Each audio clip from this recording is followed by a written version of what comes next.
Attention to all SSS members at pensioners sa mga nagtatanong, magkano ang loanable amount sa SSS Emergency Loan Program? Sa video na ito, pakitapos hanggang sa dulo para malaman ang buong impormasyon.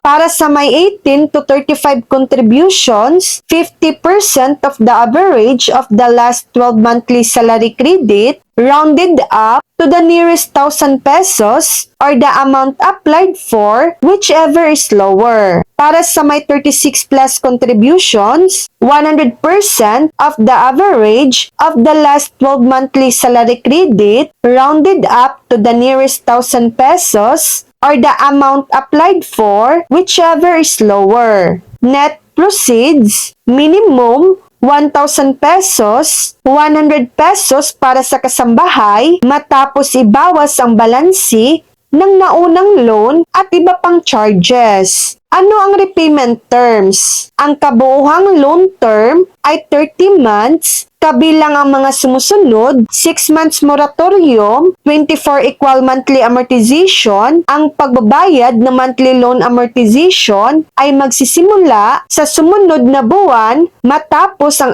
6 na buwang moratorium period mula sa petsa ng pagkakaloob ng loan. So yan lang po ang latest update.